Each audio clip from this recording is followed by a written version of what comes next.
તો જો અહીંયા બેઠેલા કે કોઈ પણ વ્યક્તિને આપણે પૂછીએ, કોઈ માતા પિતા હોય કે તમે તમારા દીકરાને શું બનાવવા માંગો, તો કદાચ અહીં બેઠેલા કે કોઈ પણ વ્યક્તિનો જવાબ હશે, મા બાપ માતા પિતા, કે અમે અમારા દીકરાને ડોક્ટર, એન્જિનિયર, વકીલ, આઈએએસ, આઈપીએસ કે શિક્ષક કે સારો બિઝનેસમેન બનાવવા માંગીએ છીએ. માતા પિતા તરીકે તમે ઈચ્છો કે તમારો દીકરો ડોક્ટર, આઈએએસ, આઈપીએસ, વકીલ, એન્જિનિયર બને, એમાં કંઈ ખોટું પણ છે. દરેક માતા પિતા આવું છે.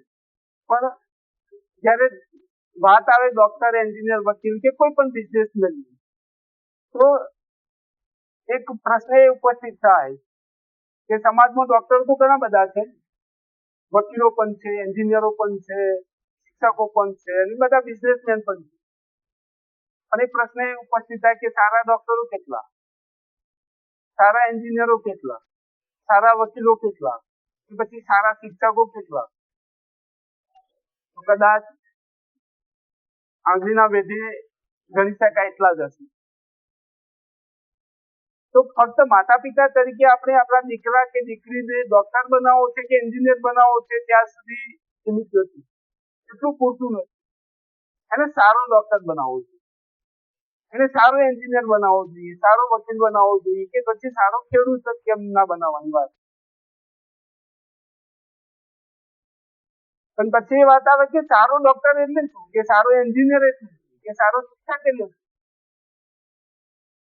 તો કોઈ પણ ડોક્ટર, સારો ડોક્ટર કે વકીલ કે એન્જિનિયર, સારો વકીલ ત્યારે જ બની શકે એ સૌ પ્રથમ એક સારો માણસ હોય.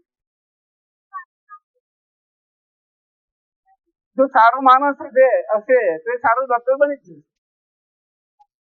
સારો માણસ હશે તો સારો વકીલ બની જશે.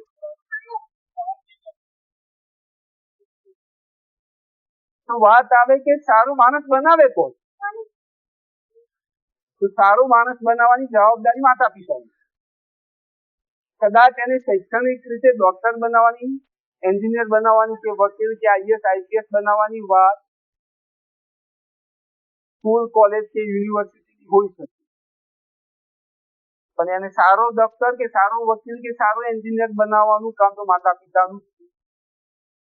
એ માતા પિતા થકી જ સારો ડોક્ટર બની શકે, એ માતા પિતા થકી કે સારો વકીલ કે સારો એન્જિનિયર કે સારો માણસ બની શકે. તમે જીવનના કોઈ પણ ક્ષેત્રમાં લઈ લો, દરેક જગ્યાએ ડોક્ટરો તો છે જ, એન્જિનિયરો પણ છે, અને ઘણા બધા જ છે. પણ સારા ડોક્ટરોની જયારે વાત આવે ને એટલે કદાચ બહુ ઓછા છે. અને એવું દરેક પ્રોફેશનમાં એપ્લાય થાય. પણ અત્યારે તો એક ટ્રેન્ડ ચાલી રહ્યો છે કે મોંઘામાં મોંઘીને સારામાં સારી સ્કૂલ કે સારામાં સારી યુનિવર્સિટી કે કોલેજમાં એડમિશન લઈ લેવું એટલે કામ પતે. અને માતા પિતા એવું વિચારે છે કે અમે અમારા દીકરાને સારામાં સારી સ્કૂલમાં કે સારામાં સારી કોલેજમાં કે યુનિવર્સિટીમાં એડમિશન લઈ લીધું છે એટલે અમારો દીકરો સફળ થઈ. પણ આ વિચારધારા ખોટી છે. કદાચ સારામાં સારી સ્કૂલ કે મોંઘામાં મોંઘી સ્કૂલ, કોલેજ કે યુનિવર્સિટી બાળકને શૈક્ષણિક રીતે તો મજબૂત બનાવશે, પણ એને સારો માણસ બનાવવાનું કામ તો માતા પિતાનું. અને જો માતા પિતા એવું ઈચ્છતા હોય કે અમે સારામાં સારી કોલેજ કે સ્કૂલ કે યુનિવર્સિટીમાં એડમિશન લઈ લીધું છે એટલે અમારો દીકરો સફળ થઈ જશે, એ વાત ખોટી. એટલે સારો ડોક્ટર કે સારો માણસ કોઈ પણ ક્ષેત્રમાં હોય તો સફળ તો સારો માણસ જ હશે. પછી એ કોઈ પણ પ્રોફેશનમાં હોય, સારો ખેડૂત જ કેમ ના હોય, કે સારો એક કારીગર જ કેમ ના હોય, એક પ્લમ્બર જ કેમ ના હોય. અને કોઈ પણ પ્રોફેશન લઈ લો, ત્યાં જયારે સફળતાની વાત આવે તો ત્યાં સારો માણસ હશે તો જ એ ધંધા કે રોજગારમાં સફળ થશે, અધરવાઇઝ નોટ, નહીતર નહીં. અને સફળતાની વાત આવે કે દરેક વ્યક્તિ પોતાના દીકરા કે દીકરીને સફળ બનાવવા માંગે છે, પણ સફળતા એટલે શું એ ખબર નથી. આપણા માટે અત્યારના સમાજમાં સફળતા એટલે ફક્ત પૈસા. તમારી પાસે પૈસા છે તો તમે સફળ છો એવું આપણે માનીએ છીએ. હકીકતમાં એવું નથી, વાસ્તવિકતા તો કંઈક અલગ જ છે. પણ જો તમારી પાસે રૂપિયા છે, આપણે એક જ વસ્તુ છે, સારો પગાર આવી જાય એટલે બસ સફળ થઈ ગઈ. નો ડાઉટ એક પોઈન્ટે સફળતા મળી ગઈ, એક સમયે સફળ થઈ ગયું, પણ શું એ સફળતા આજીવન સુધી ટકી રહેશે? તો કદાચ નહીં. સફળ થવું અને સફળ બન્યા રહેવું બંનેમાં ઘણો ડિફરન્સ. સફળ થવું અને સફળ બન્યા રહેવું કે સફળતાને ટકાવી રાખવું, બંને વચ્ચે ઘણો ડિફરન્સ. તો સફળ આપણે આપણી ઈચ્છા એવી હોવી જોઈએ કે મારો દીકરો કે દીકરી એ સફળ બન્યો રહે, જીવે ત્યાં સુધી એ સફળ હોવું જોઈએ. એવું નહીં કે એક પોઈન્ટે સફળતા મળી જાય પછી પૂરું થઈ જાય. તો સફળતાની વ્યાખ્યા જે છે કદાચ રીડિફાઇન કરવાની જરૂર છે. ફક્ત ને ફક્ત રૂપિયા જ છે તો સફળતા છે વાત. તમારી પાસે કરોડો રૂપિયા છે પણ સ્વાસ્થ્ય નથી, સારા મિત્રો નથી, સારું ફેમિલી નથી, તો કદાચ તમે પૈસાની બાબતમાં સફળ છો પણ બાકીના બધા જ વિષયો જે છે એમાં કદાચ નિષ્ફળ. એટલે સફળતા એટલી રૂપિયામાં જ છે એ વાત ખોટી. તો હવે સફળ થવું છે અને સફળ બન્યા રહેવું છે તો શું જરૂરી છે? તેના માટે બે સ્કિલની વાત છે. આજનો આપણે જે વિષય છે જીવન કૌશલ્ય, જેને કહે છે ગુજરાતીમાં, અંગ્રેજીમાં કહે છે લાઈફ સ્કિલ. તો સફળ થવા માટે કોઈ પણ ક્ષેત્ર હોય,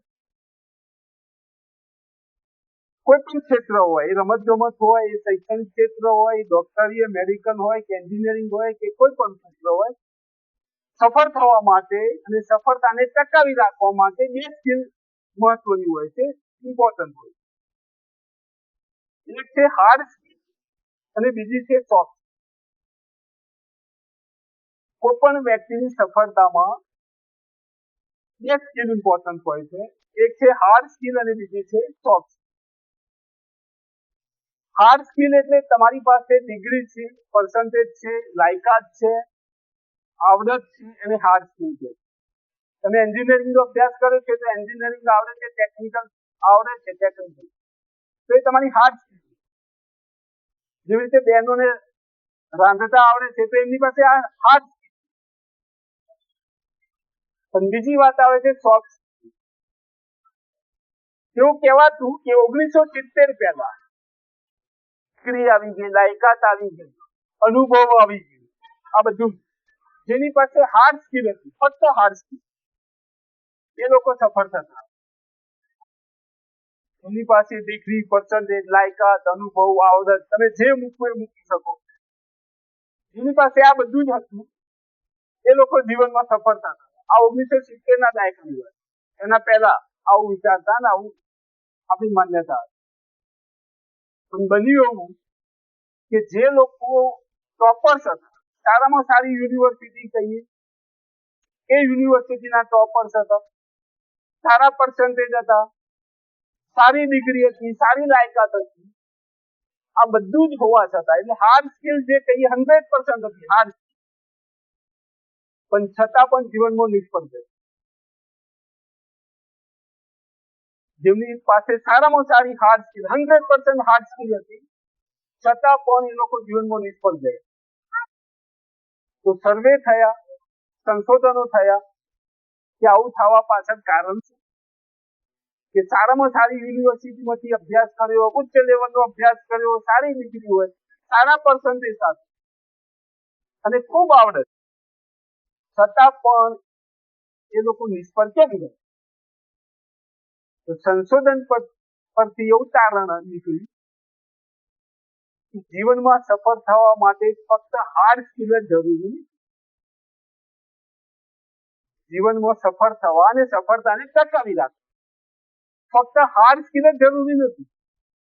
નો ડાઉટ તમારી પાસે ડિગ્રી છે, પર્સન્ટેજ છે, લાયકાત છે, તો તમારા માટે એક ગેટ ઓપન થઈ જશે, દરવાજો ખુલી જશે, એન્ટ્રી મળી જશે, તમે પોઈન્ટે સફળ થઈ જશો, સારામાં સારી નોકરી મળી જશે કે સારામાં સારો બિઝનેસ રન કરી શકશો. પણ એ પોઈન્ટ એ સમય દરમિયાન, પણ આ જીવન સુધી એ સફળતા ટકી નહીં રહે. ફક્ત હાર. સફળતા ટકાવવા માટે તો હાર્ડ સ્કિલ કરતા પણ જો વધુ અગત્યની હોય તો એ છે સોફ્ટ, જેમાં તમારું પ્રોફેશનલ કરિયર શરૂઆત થાય.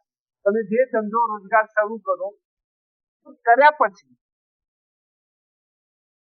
ત્યાં સફળ થવા માટે તો જીવનની અંદર 80% જો કોઈ ફાળો હોય જે સ્કિલનું તો એ છે સોફ્ટ સ્કિલ. જીવનની અંદર સફળ થવા માટે હું કોઈ એક પોઈન્ટે સફળ થવાની વાત નથી. તમારી પાસે સારી ડિગ્રી છે, તમે સફળ થઈ જશો, પણ એ સમય જોઈએ. તમે જીવશો, રિટાયર થશો ત્યાં સુધી સફળ નહીં. તો આપણે રિટાયર થઈએ જ્યાં સુધી જીવીએ આ પૃથ્વી પર ત્યાં સુધી સફળ રહેવું, જ્યાં સુધી ધંધો રોજગાર કરી શકીએ ત્યાં સુધી સફળ થવું છે. તો એમાં 80% ભાગ તમારી સોફ્ટ સ્કિલનો છે, 20% ફક્ત તમારી હાર્ડ સ્કિલ. અને અત્યારે આપણે એક જ ફોકસ કરીએ છીએ પર્સન્ટેજ. તો આજે પર્સન્ટેજ ઉપર આપણે ફોકસ, હું એમ એની ના નથી કરતો કે પર્સન્ટેજ નહીં લાવો, ખૂબ જરૂર છે. એના વગર આગળ તમે કશું જ નહીં કરો. પણ ફક્ત જયારે પ્રોફેશનલ કરિયર શરૂ થઈ જાય છે પછી ઇક્વેશન રિવર્સ થઈ જાય. એક વખત તમે ધંધો રોજગાર શરૂ કરી દીધો પછી તમારા એ ધંધા રોજગારની સફળતામાં 80% સોફ્ટ સ્કિલ ફાળો ભજવશે, જ્યારે તમારી હાર્ડ સ્કિલ ફક્ત 20% ફાળો આપશે. એક બેસ્ટ ઉદાહરણ છે, કદાચ બધાએ સાંભળ્યું હશે ને જોયું હશે. સચિન તેંડુલકરને કેટલા ઓળખે બધા? કોઈ એવું નહીં હોય કે જે સચિન તેંડુલકરને કદાચ નહીં ઓળખે. એની સાથે બીજા ક્રિકેટર હતા વિનોદ કાંબલી. બંને મુંબઈ બોમ્બેના, બંનેના કોચ એક જ રમાકાંત આચરેકર. બંને પાસે હાર્ડ સ્કિલ, ક્રિકેટ જબરજસ્ત રમે, બેટિંગ જબરજસ્ત કરે બંને. અને બંને જે one day first class cricket કહેવાય તો બંને ખૂબ પરફોર્મન્સ આપે. પણ રમાકાંત આચરેકર એમના કોચ એવું કહેતા કે સચિન કરતા કાંબલી જે છે, વિનોદ કાંબલી, એનું બેટિંગ પરફોર્મન્સ સારું. અને વિનોદ કાંબલી દેશ માટે રમશે અને ખૂબ નામના કમાશે. આવું રમાકાંત આચરેકરનું સ્ટેટમેન્ટ. અને વિનોદ કાંબલી પાસે સ્કિલ હતી પણ. અને જો બે બેટ્સમેનો હોય એમાંથી જો પહેલો રમવા મોકલવાનો હોય તો રમાકાંત આચરેકર વિનોદ કાંબલીને પહેલા મોકલે કે તું જા, તારું પરફોર્મન્સ સારું છે સચિન કરતા. સચિને બીજા ક્રમે રમવા માટે મોકલ્યું. અને બંનેની પાસે હાર્ડ સ્કિલ, જબરજસ્ત પરફોર્મન્સ, બેટિંગ પરફોર્મન્સ. બન્યું એવું કે બંને સફળ થઈ ગયા. એમને ઇન્ટરનેશનલ કરિયરની શરૂઆત એક સાથે કરેલી. એક સાથે ઇન્ટરનેશનલ કરિયરની શરૂઆત બંને ખેલાડી. પણ આ બાજુ વિનોદ કાંબલીને જેમ જેમ સફળ, એ પોઈન્ટે તો સફળ થઈ ગયા બંને, પણ જેમ જેમ સફળતા મળતી ગઈ એમને એમ એ વિનોદ કાંબલીના બિહેવિયર કહીએ, એના પહેરવેશ કહીએ, એમાં દેખાવા લાગે. કહેવાનો મતલબ કે એમને સોફ્ટ સ્કિલ ઉપર કઈ ફોકસ જ કર્યું નહીં. અને ક્યાંક ને ક્યાંક એમના પહેરવેશ કહીએ, એમનું પરફોર્મન્સ કહીએ, એમનું બિહેવિયર કહીએ, એમાં એ દેખાવા લાગે. એટલે આપણે કહીએ છીએ ને આપણી લોકલ લેંગ્વેજમાં, ગુજરાતીમાં, કે સફળતા પચાવી એ નાના મોટાની વાત નથી. તો એવું જ બન્યું કાંબલી સાથે. સફળતા મળી ગઈ એટલે પચાવી બહુ મુશ્કેલ છે. અને આ બાજુ સચિન, આજે ક્રિકેટના ભગવાનનું બિરુદ મળ્યું એમને. વિનોદ કાંબલી ક્યાં છે કોઈને ખબર પણ નથી. અને હમણાં છેલ્લે કદાચ એક ફંક્શન હતું ત્યાં બંને ખેલાડી ભેગા થયા. વિનોદ કાંબલીની હાલત જોઈએ તો ખ્યાલ આવે કે શું પરિસ્થિતિ છે. એની પાસે પોતાના મેડિકલ, જે સારવાર માટેના પણ પૈસા નથી.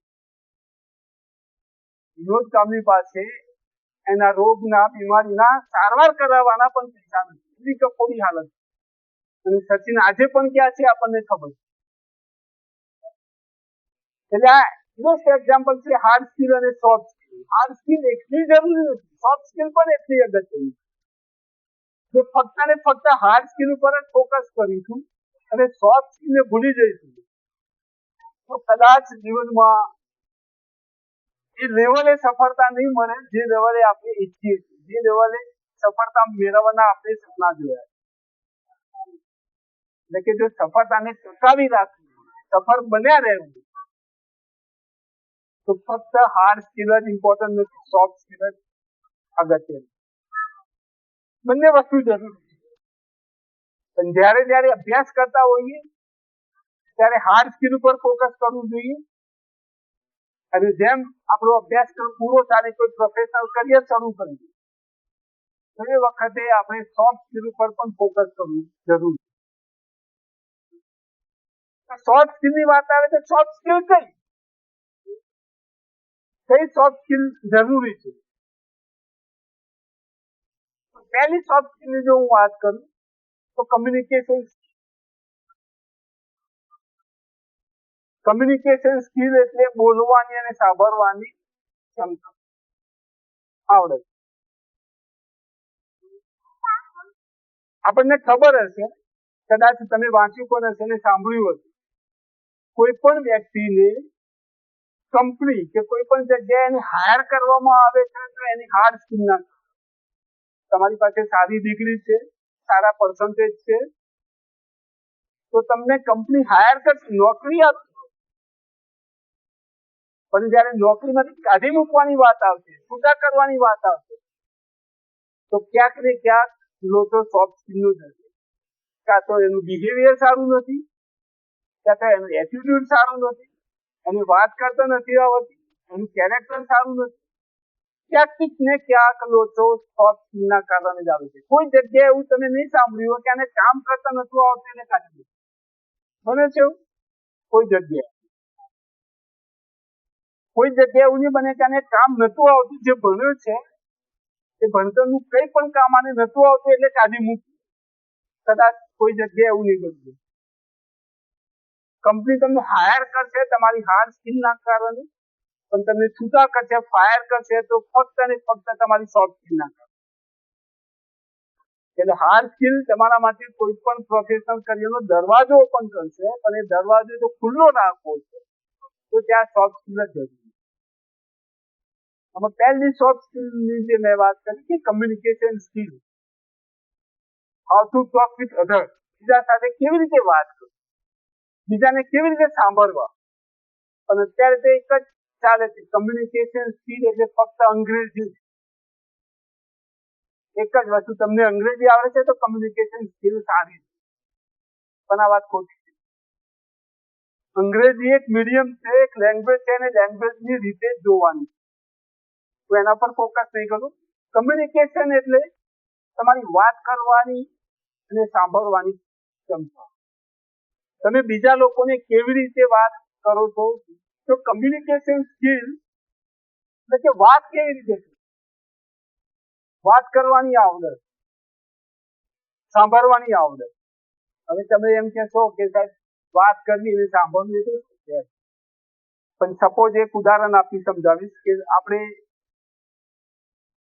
ઘણી વાર એવો અનુભવ બન્યો હશે તમારી સાથે કે બે જ ભાઈઓ છે, એક દુકાન છે પોતાની, એ કપડાની હોઈ શકે, એ કોઈ બી ગ્રોસરી સ્ટોર હોઈ શકે, કરિયાણાની દુકાન હોઈ શકે, કોઈ પણ હોય કે દવાની દુકાન હોય છે. બંને ભાઈઓની પોતાની છે. પણ જયારે આપણે ત્યાં લેવા જતા હોઈએ છીએ એટલે આપણને લાગે કે જો મોટા ભાઈ હોય તો સારું, નાનો ભાઈ તો એમ તો વાત કરતા જ નથી. બને છે કે આવું નહીં? અને ઘણી વાર સામાન લેવા ગયા હોય તો નાનો ભાઈ હાજર અને મોટા ભાઈ ના હોય તો આપણે ત્યાંથી પાછા વળી પડી જઈએ. ભાઈ પૂછે છે કે કેમ, કે જવું નથી કે ના હું પછી આવી.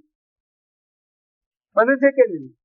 ખબર છે કે આને વાત કરતા પણ નથી આવડતું, તોછડાઈથી બોલે છે, શું બોલવું એ ખબર નથી, કેવી રીતે બોલવું એ ખબર નથી. પહેલી જે સ્કિલ છે જે ખાસ શીખવવાની જરૂર છે દીકરા દીકરી કે તમારા સંતાન, એ છે કે વાત કેવી રીતે. અને બાળક ક્યાંથી શીખે છે આ વાત કરતા? તો સ્કૂલમાં તો એ પ્રમાણનું મેનર હોય જ છે, પણ મોટા ભાગે ઘરમાં જે વાતાવરણ હોય, ઘરમાં કેવી રીતે સંવાદ થતો હોય પતિ પત્ની વચ્ચે અને માતા પિતા વચ્ચે કે મમ્મી પપ્પા જે હોય સાસુ સસરા જેને કહીએ કે જે કહી છે, ઘરમાં વાતાવરણ કેવું છે, ઘરમાં કઈ રીતે કમ્યુનિકેશન થઈ રહ્યું છે, તો ત્યાંથી જ બાળક શીખે છે કે જો મમ્મી પપ્પાને વળતી હોય કે પપ્પા મમ્મીને વળતા હોય તો બાળકને ખબર પડી જાય કે જ્યારે પણ કામ કરાવવું હોય, બજારે ખરીદી કરવા જવું હોય કે કઈ પણ કામ હોય તો જો મમ્મી ગુસ્સેથી વાત કરતી હોય કે પપ્પા ગુસ્સેથી વાત કરતા હોય તો બાળકને ખબર પડી જાય કે કામ કરાવવું તો ગુસ્સો કરવો પડે, તો ઇઝીલી કામ થઈ જશે. જો ઊંચા અવાજે બોલીશું તો કામ થઈ જશે, પપ્પાનું કામ થઈ જાય તો ઊંચા અવાજે બોલે છે કે મમ્મીનું કામ થઈ જાય તો ઊંચા અવાજે બોલે છે, તો આપણે પણ ઊંચા અવાજે બોલીશું તો આપણું કામ થઈ જશે. એટલે બાળક ઘરમાંથી જ શીખશે કે how to talk with others, બીજા લોકો સાથે કેવી રીતે વાત કરવી, એ ત્યાંથી જ શીખવાનું. અને એવું ને એવું સાંભળવાનું પણ છે. કમ્યુનિકેશન એટલે ખાલી વાત જ કરવી નહીં, પણ આપણે બીજા લોકોને કેવી રીતે સાંભળીએ. તો મેજોરિટી કેસમાં બીજા લોકોને જયારે સાંભળવાની વાત આવે છે, લિસનિંગની જયારે વાત આવે છે, ત્યારે શું કરતા હોય છે, આપણે હર હંમેશા રિપ્લાય આપવાના ઈરાદા સાથે જ સાંભળીએ છીએ, સમજવાના હેતુસર કદી સાંભળતા નથી.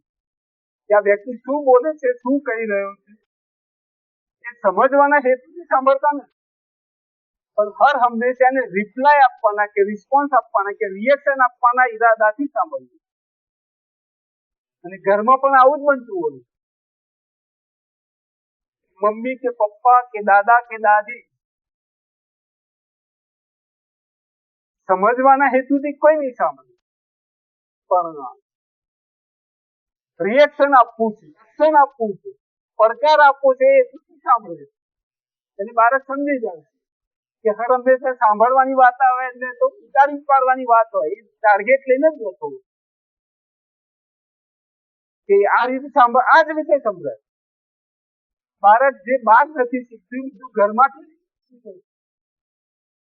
મેજોરિટી જે સંવાદો થતા હોય છે, જે સમજણ ઊભી થતી હોય છે ઘરની અંદર, ત્યાંથી જ બાળક શીખતું હોય છે. ત્યારથી જયારે બાળક જન્મે છે ત્યારે શું હોય છે, બ્લેન્ક સીડી, આપણે જે કોરી સ્લેટ છે એવું જ હોય, એમાં કઈ હોતું નથી, પણ ઘરમાંથી આપણે શું લખાઈએ છીએ, જેમ જેમ એ આજુબાજુનું વાતાવરણ જોશે, વાતચીત જોશે, સાંભળશે, ત્યાંથી જ શીખશે અને એ શીખે જાય છે. અને ત્યાંથી જ એના મૂળિયા મજબૂત બનતા જાય છે, પછી મોટો થઈને બહારની દુનિયામાં આવે. એટલે પહેલી જે સ્કિલ છે એ છે કમ્યુનિકેશન. આપણને ખબર છે કે આપણે કોઈ ઓફિસમાં કામ કરતા હોય તો બોસ બોલે કે વધે તો શું હોય છે, આપણે બોલતા જ હોય કે બોસ તો વાત કરતા જ નથી હવે, ત્યાં સાહેબ ને તો બોલતા જ નથી હોય, શું બોલવું એ જ ખબર નથી. એટલે કોઈ દિવસ ફીડબેક લેવાનો પ્રયત્ન કરો કે હું જે વાત કરી રહ્યા છીએ પતિ પત્ની બંને માટે ખાસ જરૂરી છે. તમે એકબીજાનો ફીડબેક લીધા છે કે પત્ની હોય તો પતિનો કે પતિ છે તો પત્નીનો, કે હું જે વાત કરું છું તને ગમે છે કે નહીં, મારા ફીડબેક તો હું કેવી રીતે વાત કરું છું, કોઈ દિવસ લીધો છે? એટલે આપણને ખબર જ નથી મારામાં શું ખામીઓ છે. જ્યાં સુધી ખામી ખબર જોઈએ, વીકનેસ ખબર નહીં, ત્યાંથી પછી ઇમ્પ્રુવ કરવાની તો વાત જ નથી. પહેલું જો કામ કરવું હોય આજે તો ઘરે જઈને તમારા જે પાર્ટનર છે એનો ફીડબેક લો કે હું જે વાત કરું છું તમારી સાથે ખરેખર તમને ગમે છે? અરે ના ગમતું એટલે પછી એક્શન.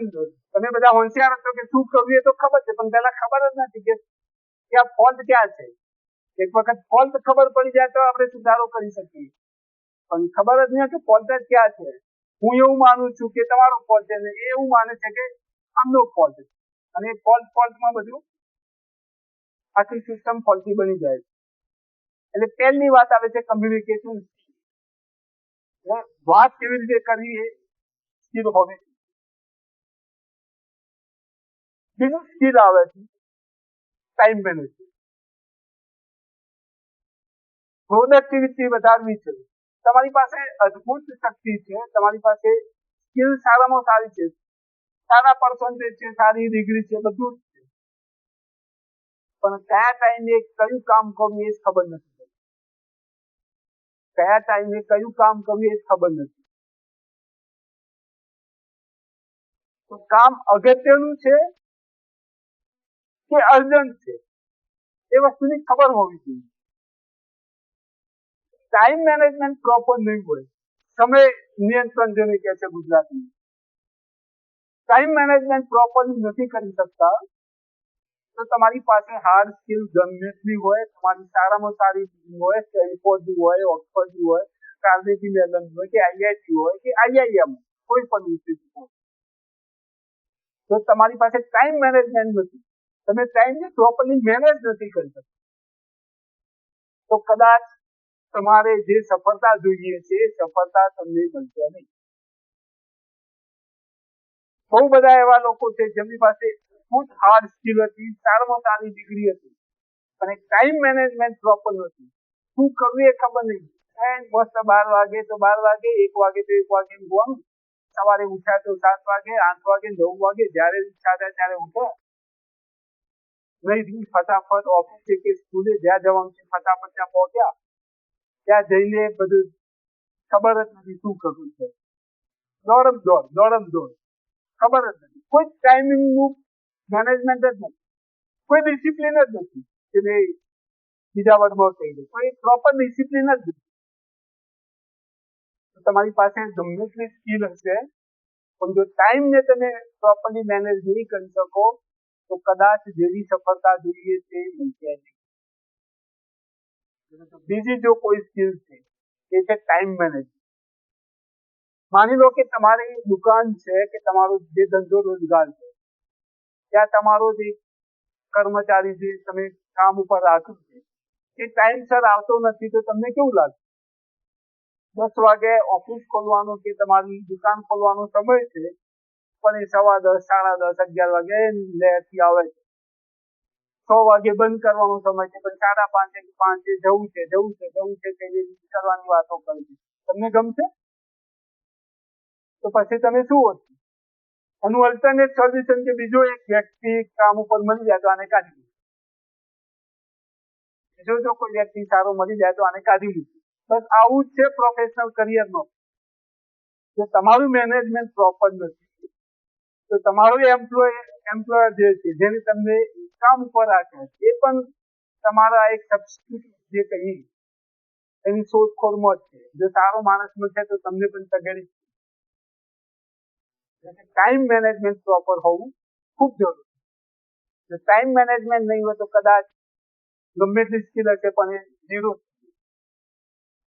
બીજી સ્કિલ જે સોફ્ટ સ્કિલની વાત છે એ છે તમારી ટાઈમ મેનેજમેન્ટ. બીજી જે સ્કિલ વાત છે એ છે વર્ક એથિક, નીતિ નિયમો, નીતિશાસ્ત્ર જેને કહીએ. તો કોઈ પણ ઓફિસ હોય, કોઈ પણ ધંધો હોય, કોઈ પણ રોજગાર હોય કે કોઈ પણ ઓફિસ હોય તેના કંઈક નીતિ નિયમ હોય. 10 વાગે જવાનું છે ઓફિસે એટલે જવાનું, 5 વાગ્યા સુધી ત્યાં બેસવાનું છે એટલે બેસવાનું છે, ત્યાં કામ કરવાનું. પણ 10 વાગ્યાનો ટાઈમ છે, 10:15, 10:30 જવાય છે, શું ના થાય? હું નહીં જઉં તો શું થઈ જવાનું? હું વહેલો રોજ નીકળી જઈશ તો શું થઈ જવાનું? પણ આ નિયમો છે, પાલન કરવાનું. જેમ કોઈ ક્રિકેટ રમવા જાય અને એમ કે 3 સ્ટમ્પ જ કેમ, 4 કેમ નહીં? હું 3 સ્ટમ્પથી તો નહીં રમું, મારે તો 4 સ્ટમ્પ હોય તો જ હું રમું. 4 ની જે બાઉન્ડ્રી છે આટલી જ કેમ, આનાથી નજીક હોય તો જ હું રમું. તો આવા જે ક્વેશ્ચન ઉભા થશે તો કદાચ તમે ત્યાં રમવા દેશે જ નહીં. વાત આવે છે કે વર્ક એથિક જે છે, નીતિ નિયમો એ પાલન કરવા જ પડે. જે એથિક્સ પ્રોપરલી નહીં હોય તમારા, નીતિ નિયમોનું પાલન નહીં કરો તો કદાચ તમને ફાયર કરતા કદાચ કોઈ રોકી નહીં શકે. અને આપણને ખબર જ છે કે ઘણી વાર ઓફિસે આપણે જે ધંધા રોજગારનું જે કામ કરતે માણસો રાખ્યા હોય એ રેગ્યુલર આવે નહીં, આવે ના આવે તો આપણને ઈચ્છા થતી હોય છે કે અમને તગેડી મૂકવા છે. આમના શક્તિથી બીજા કોઈ શોધવા જ છે.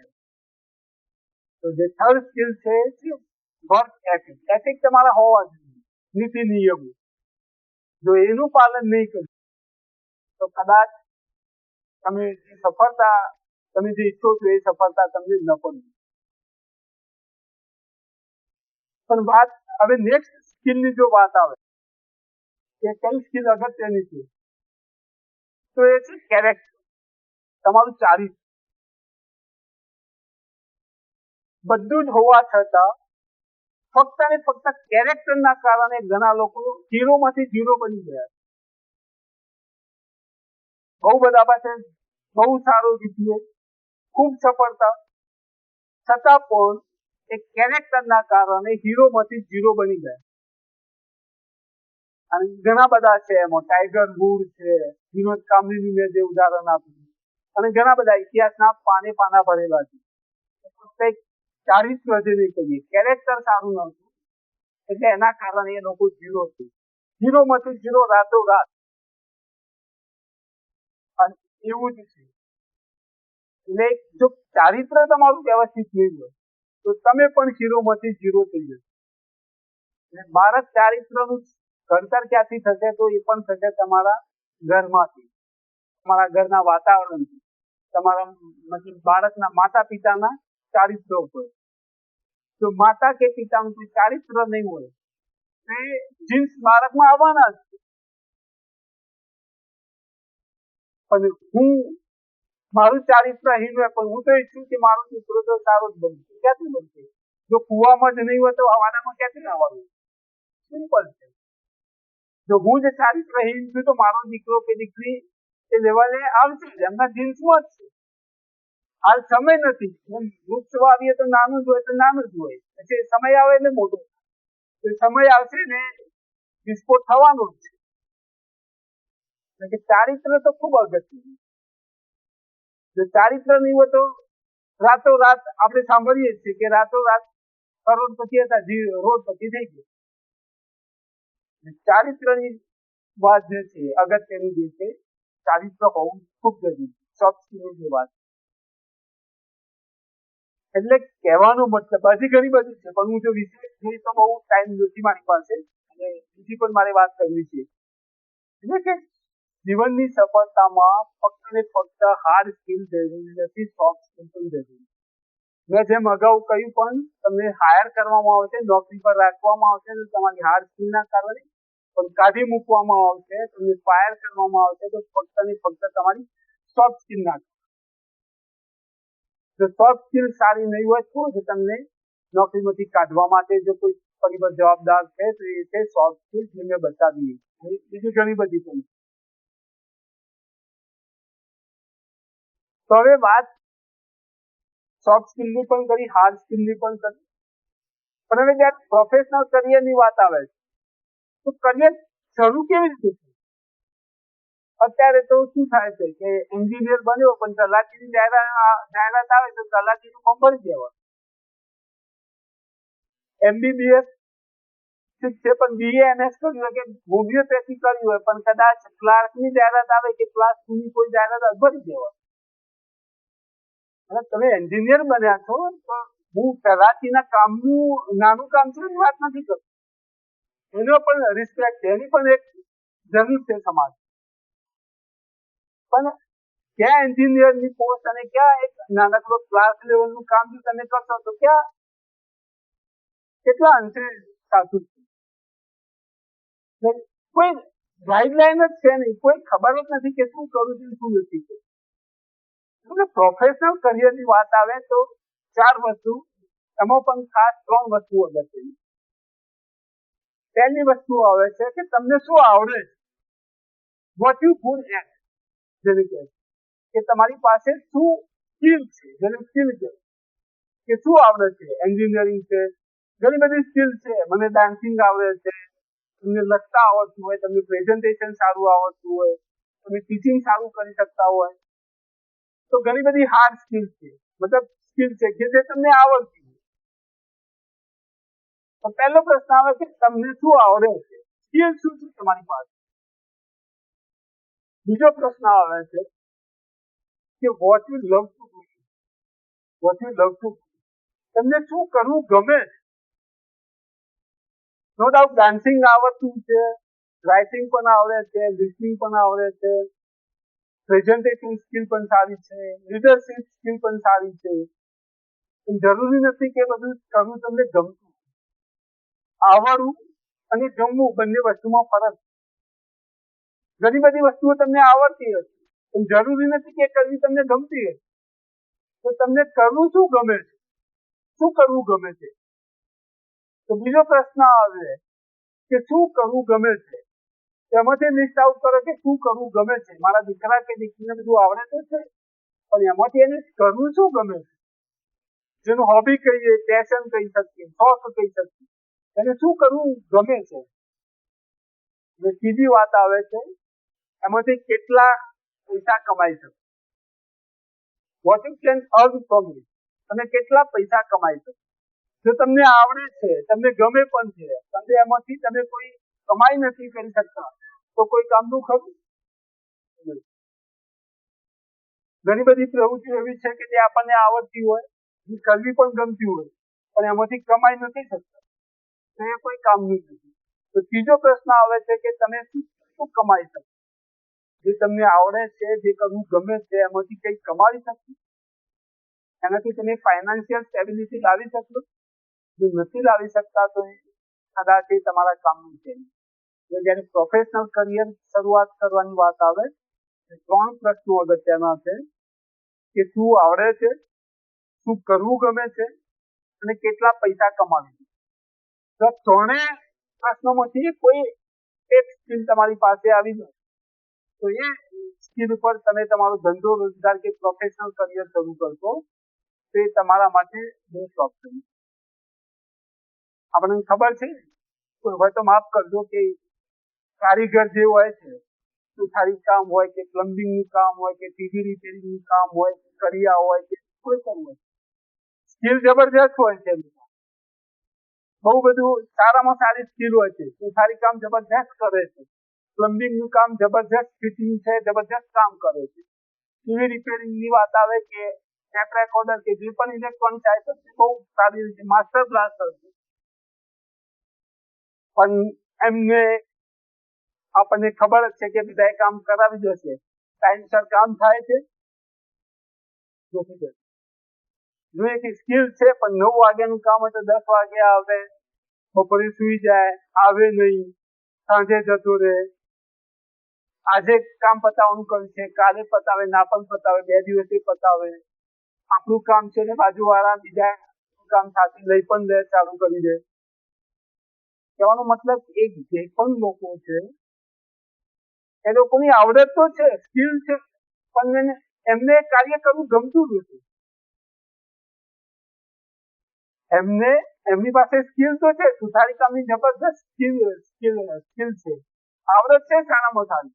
ઇલેક્ટ્રોનિક તમારી આઈટમ છે, ઇક્વિપમેન્ટ છે એ સારામાં સારી રિપેર કરતા એમને આવડે પણ એ કાર્ય કરવું એમને ગમતું નથી એટલે એ લોકો સફળ નથી. અને એટલે મીડિયોકેર એકદમ મિડલ લેવલની લાઈફ એ લોકો જોઈએ. આપણને ખબર છે કે પ્લમ્બિંગનું કામ કરાવો તો મળે છે, પ્લમ્બર સુથારી કામ કરાવવું છે તો મળે છે, નથી મળતા. જે જોઈએ એ લેવલના કારીગરો નથી મળતા. એવું નથી કે એમની પાસે સ્કિલ નથી, સ્કિલ તો છે પણ એમને એ કાર્ય કરવું ગમતું નથી એટલે એ લોકો સફળ નથી થતા. એટલે જ્યારે પણ પ્રોફેશનલ કરિયરની વાત આવે એમાં ફાઇનાન્શિયલ પોટેન્શિયલ તો છે. પ્લમ્બિંગના કામમાં પ્લમ્બર બોલાવે તો એક દિવસના 500 રૂપિયા લઈ જાય. એવું સુથારી કામમાં પણ છે ને, ખાલી ગીઝર રિપેરિંગ કરવા આવે તો 400 રૂપિયા લઈ જાય. એટલે એવું છે ને કે એમાં ફાઇનાન્શિયલ પોટેન્શિયલ નથી. ફાઇનાન્શિયલ પોટેન્શિયલ તો છે અને ધંધો કે કામ કરીને ખૂબ કમાઈ શકે પણ પ્રોબ્લેમ છે તો એ કામ એમને ગમતું. અને આપણને પણ ખબર છે ને કે જે ધંધા રોજગારમાં હોય મેજોરિટી છે. તો જયારે એવું કે છે, સર્વે એવું કે છે અને રિસર્ચ એવું કે છે કે સોમવારે સવારે અટક આવવાના, હાર્ટ એટેક આવવાના ચાન્સીસ વધારે હોય. સોમવારે સવારે એટેક આવવાના ચાન્સીસ વધારે હોય. તેના પાછળ રીઝન એવું છે, કારણ એવું છે કે ખબર છે કે આજ સવારે પાછું એ બોસનું મોઢું જોવાનું છે, એ ઓફિસમાં જવાનું છે અને એ જ કામ કરવાનું છે જે ગમતું. એટલે સોમવારે એટેક આવવાના ચાન્સીસ વધારે છે, કેમ કે એ જ કામ, એ જ સાહેબ, એ જ ઓફિસ તો કે ગમતું નથી અને ત્યાં જવું પડશે, કેમ કે ઘરનો ચૂલો હરગે છે એટલે જવું પડશે, પૈસાની જરૂર હોય એટલે છતાં પણ આપણે કામ કરતા હોઈએ અને આપણે જોઈએ છે કે ઓફિસમાંથી આવે છે તો થાકીને જ આવે છે, કે એવું તો શું કરે છે તો થાકીને આવે છે, કેમ કે કામ ગમતું નથી હોતું, એમનો રસનો વિષય નથી. આ ફક્ત એટલા માટે કરે છે કે જરૂર છે પૈસાની જ, પણ જો એના જ વસ્તુ તમને ગમવા માંડે, તમને ગમતું કાર્ય કરો, તમને થાક લાગશે પણ. તમને જે ગમતું, કોઈ બહેન હોય એમને રાંધવું ગમતું હોય તો આખો દિવસ રાંધ જ કરે, રસોડામાં જ. તો એમ પૂછે કે તમે કેમ આખો દિવસ થાક નથી લાગતો? ના, મને ગમે. તો ગમતું કાર્ય હશે તો તમને થાક અનુભવાશે પણ. જે ધંધા રોજગારમાંથી તો જે ગમતું કાર્ય હશે તો તમને થાક લાગશે. થાક લાગવાનું કારણ એ છે કે શારીરિક થાક હોય તો ઓફિસમાં બેસવાનું છે, પંખા નીચે શું થાક લાગે?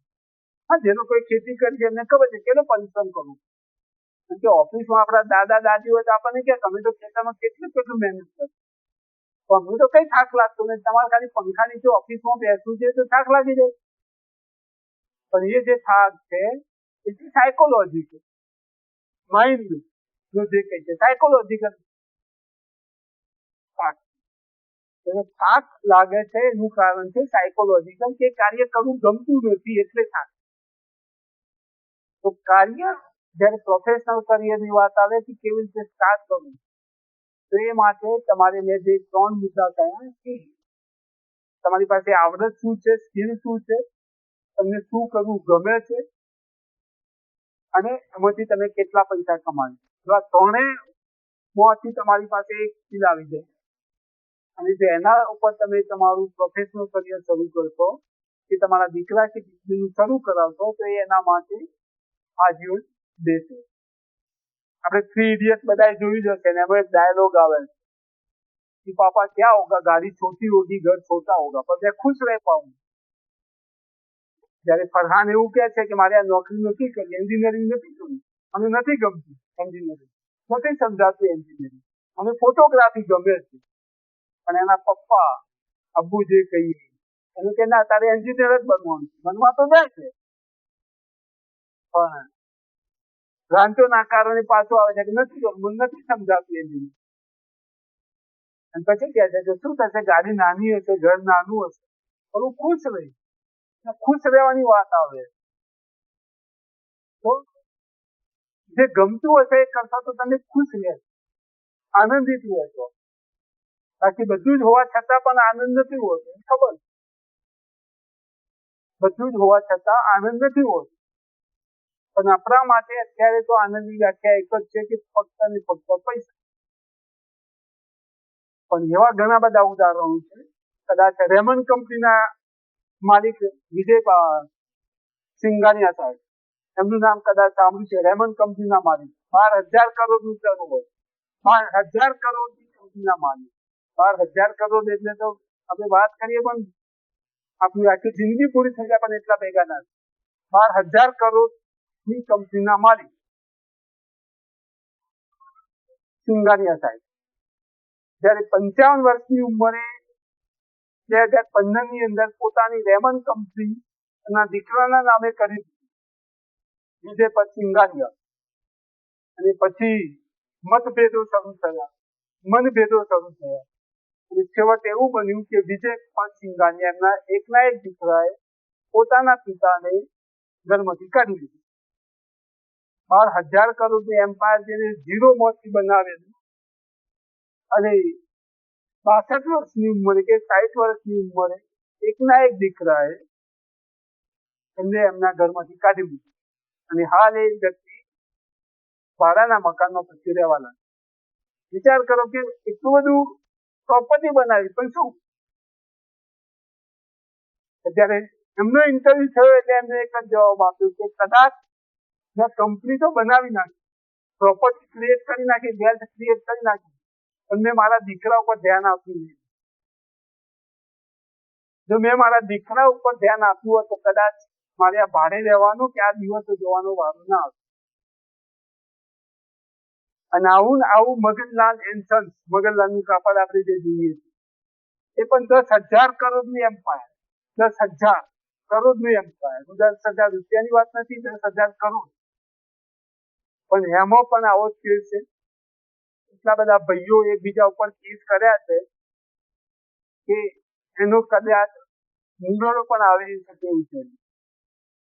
મામાના દીકરાએ ફઈના દીકરા ઉપર, ફઈના દીકરાએ માસીના દીકરા ઉપર, અંદર એટલા બધા કેસ કર્યા છે એકબીજા ઉપર કે ચુકાદો જ આવે એવું છે. પણ જે બધા શાંતિથી અડધે ભાગે ઇક્વલી ડિસ્ટ્રીબ્યુટ કરી જાય. એમાં દોષો એટલો છે કે મારો હિસ્સો 30% છે અને બાકીના બધાનો જે વધે છે 70% બાકીના બધાનો. કોઈ એવું કહે છે કે મારો હિસ્સો 40%નો છે ને બાકીના બધાનો જે 60% છે એ બાકીના બધાનો. કોઈ એવું કહે છે કે મારો 45% છે અને બાકીના બધાનો ઇક્વલ. જે બધી જ પ્રોપર્ટી અને બધા જ ભાઈઓ છે બધા પોતાના ભાડાના મકાનમાં રહે છે. પોતાના જે પ્રોપર્ટી છે મગનલાલ એન્ડ સન્સની એમાં કોઈ રહેતું નથી, બધા ભાડાના મકાનમાં રહે છે. અને અમુક તેમાંથી ગુજરી પણ જાય. હજી આ ચુકાદો આવે અને આવશે પણ નહીં. પણ જો બધા એક વસ્તુ સમજી ચૂક્યા હોય તો આપણે બધા સાથે બેસી છીએ અને આ 10,000 કરોડની એમ્પાયર તેને ઇક્વલ ભાગમાં ડિસ્ટ્રીબ્યુટ કરી નાખે તો પણ કદાચ એકના ભાગમાં 400-500 કરોડ રૂપિયા આવે. 10,000 કરોડમાંથી જો ઇક્વલી ડિસ્ટ્રીબ્યુટ કરી નાખ્યા હોય તો પણ એકના ભાગમાં સારા એવા રૂપિયા આવી જાય કે આખી જિંદગી કંઈ પણ કર્યા વગર આરામ થઈ જાય. અને ત્યાં બધા ભાડાના મકાનમાં રહે. તો ત્યાં પણ એમનો પણ સ્ટડી કરશો આખી કેસ સ્ટડી તો ખબર પડશે ક્યાંક ને ક્યાંક લોકો શોખ થઈ છે કે બસ બધું મારું જ છે, અમને તો હું કઈ જ નહીં આપું. આપણને પણ એવું છે કે નાના ભાઈને તો હું નહીં જ આપું કે મોટા ભાઈને તો નહીં જ આપું, આ તો મારું જ છે. બાપા મને આપી દીધું કે મમ્મી મને આપીને ગઈ છે, મમ્મી એના ઘરેના મને દોરો મને જ આપીને ગયા છે. તો ત્યાં ક્યાંક ને ક્યાંક લોકો આ શોખ છે અને આખી જિંદગી ઝઘડ્યા જ રહીશું. ચુકાદો આવશે નહીં, શાંતિથી નહીં જઈશું. પણ જો ઇક્વલ ડિસ્ટ્રીબ્યુટ કરી નાખો, લઈ લેશો 50% કરી નાખી, ઇક્વલી ડિસ્ટ્રીબ્યુટ કરી નાખો, થોડું વધારે લઈ જાય શું વાંધો. તો કઈ ફેર પડશે? કઈ ફેર નહીં પડે. સાહેબ લખવું તો લખી રાખો. આપણે જયારે મરવા પડ્યા છું એટલે આપણી પાસે એટલા બધા જેટલા પણ રૂપિયા વધે છે એટલી ઘણા મજૂરી કરવાની જરૂર નથી. જયારે આપણે મળીએ, આપણે મરણ પથારી હોય અને આપણી પાસે જે બેંક બેલેન્સ પડ્યું હોય એ બેંક બેલેન્સ એટલી ગધા મજૂરી કરવાની જરૂર નથી જે ખોટી કરી નાખે. એટલે જે શાંતિથી જીવન સુખેથી જીવવું હોય, શાંતિમય જીવવું છે અને આપણે ઈચ્છીએ કે આપણા દીકરા કે દીકરી આપણી સાથે હોય, શાંતિથી એ પણ રહે આપણી જોડે, આપણી સાથે. તો સોફ્ટ સ્કિલ ખૂબ અગત્યની છે. ફક્ત ને ફક્ત બસ એક જ વસ્તુ હાર્ડ સ્કિલ, અને એમાં હાર્ડ સ્કિલ ઉપરનો તો એન્ડ ટાર્ગેટ એક જ છે કે પૈસા. અત્યારે તો ઘણા કાપવાની વાત આવે તો કાપી નાખે પણ પૈસા તો નાખી. 10 રૂપિયાનું શાક લેવા જઈએ તો એમાં બાર્ગેનિંગ કરી રાખી. તમે હિસાબ કરો તો એ 5 રૂપિયા, 2 રૂપિયા, 50 પૈસા કે 5 રૂપિયાનો હિસાબ કરો તો આખી જિંદગીમાં બહુ ટોટલ થતું નથી. કરજો શાંતિથી જયારે બેસો ત્યારે. પણ એમાં પણ લરમ લડા કરીશું આપણે. તો દીકરા કે દીકરીથી એક સામાન્ય વસ્તુની ભૂલ થઈ, 5 રૂપિયા વધારે આપીને આવ્યો કે 5 રૂપિયા છોડી. મહાયુદ્ધ થઈ જશે ઘરમાં. તો દીકરા કે દીકરીને કઈ લેવા મોકલ્યા કોઈ પણ વસ્તુ કે 5 રૂપિયા વધારે આપીને આવે તો ત્યાં તો મહાયુદ્ધ કરી નાખ્યું. તો 5 રૂપિયા જ ખોવાય. એને સમજાવો કે આ ભૂલ થઈ જાય, આવી ભૂલ ફરી ના થવી એ આપણી જવાબદારી. પણ નહીં, ત્યાં તો સાંભળવાની વાત જ નહીં, સરકારીને એને પતાવી દેવાની વાત. આ બધી તો વાત કરી સોફ્ટ સ્કિલ જરૂરી છે, હા જરૂરી છે, પેલી જરૂરી છે, નહીં હોય તો શું છે એના પણ ઉદાહરણો આપ્યા. કેવી રીતે થાય? એક જ વસ્તુ યાદ રાખો કે જયારે આપણે મરણ પથારી હોય છે ત્યારે બે જ પ્રશ્નો પૂછવામાં આવશે. કોઈ તમને નહીં પૂછે કે તમારા ઘર ગાડી બંગલા કેટલા છે. પહેલો પ્રશ્ન પૂછે તો તમારી તબિયત કેવી છે. બીજો પ્રશ્ન આવે છે કે તમારો દીકરો કે દીકરી શું કરે. કોઈ એમ પૂછે નહીં કે તમારા બંગલા કેટલા છે, તમારા ઘર કેટલા છે, તમારી ગાડી કેટલી છે, તમારા બેંક બેલેન્સ કેટલું છે. કોઈ જગ્યાએ આવશે બે જ પ્રશ્ન પૂછે. અને કોઈ પૂછે તમને કે તમારી તબિયત કેવી છે અને તમારા દીકરા કે દીકરી શું કરે. બીજા પ્રશ્નનો જવાબ શાંતિથી સુખેથી આપવો હોય તો બાળકનું ઘડતર કે કેળવણી કરવી એ માતા પિતાની જવાબદારી. કરીએ છીએ શું અત્યારે થાય શું? એક જ મોટો પ્રશ્ન. આપણે એમ કહીએ કે માતા પિતાની સમસ્યાઓ કઈ કઈ છે. માતા પિતાની બાળકો પ્રત્યેની સમસ્યાઓ, પ્રોબ્લેમ કયા કયા છે? તો બહુ બધું મોટું લિસ્ટ છે. બહુ બધા પાસે જમતું નથી ને, સવારે ઉઠતું નથી ને, ઉઠતું નથી, મોબાઈલ જોયા કરે છે, ટીવીમાં ગેમ રમ્યા કરે છે, મસ્તી કર્યા કરે છે, બોલવાનું ભાન નથી ને, માન નથી આપતું. બહુ બધું લિસ્ટ લોબું છે. પણ તમે એઝ અ પેરેન્ટ, માતા પિતા તરીકે તમારા બાળકની સમસ્યાઓ સાંભળી છે કઈ? બેટા તારી શું સમસ્યા છે? કોઈ દિવસ પ્રયત્ન કર્યો છે કે બેટા દીકરા કે દીકરી તારી સમસ્યા શું છે?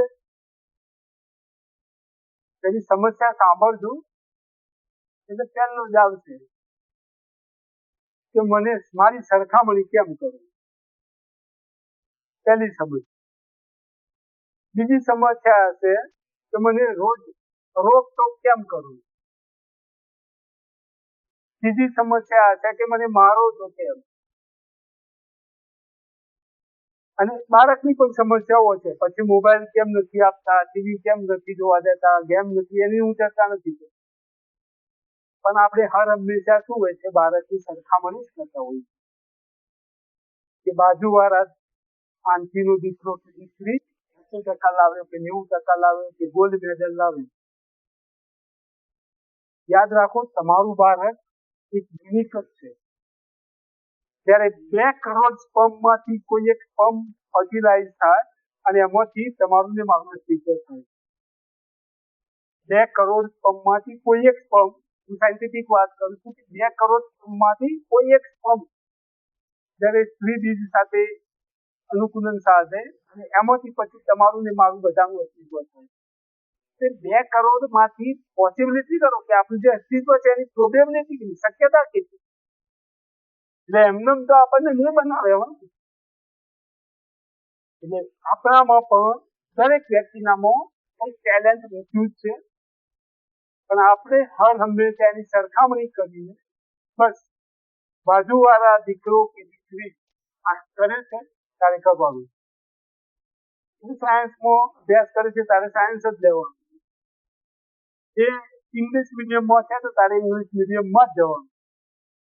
એ CBSE માં છે તો તારે CBSE માં જ જવાનું.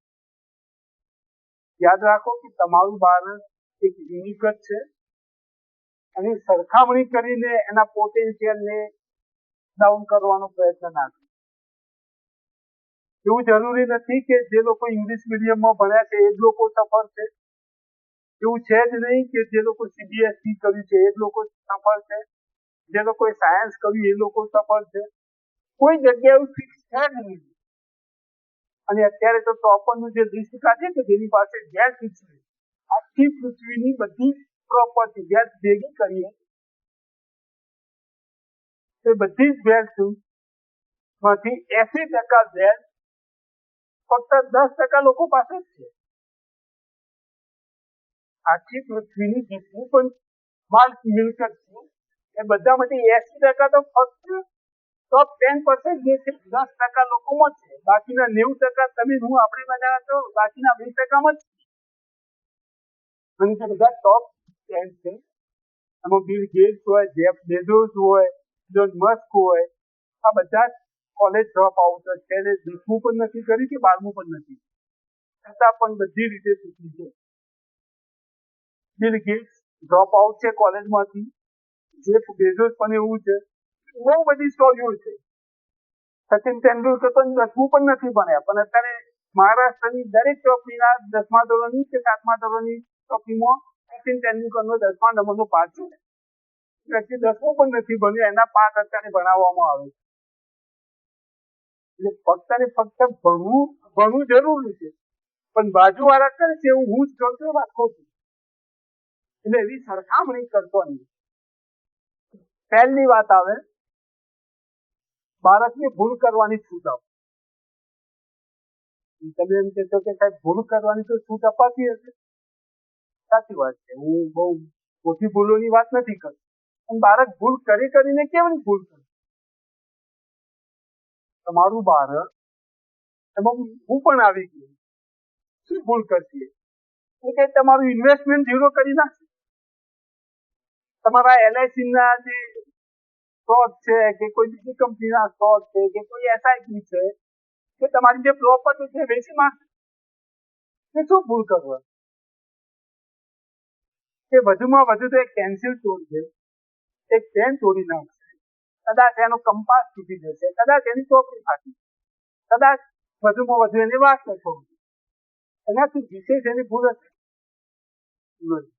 પણ આપણે તો હર હંમેશા આપણે એવું માનીએ છીએ કે ભૂલ કરવી એ બહુ ગંભીર ગુનો છે.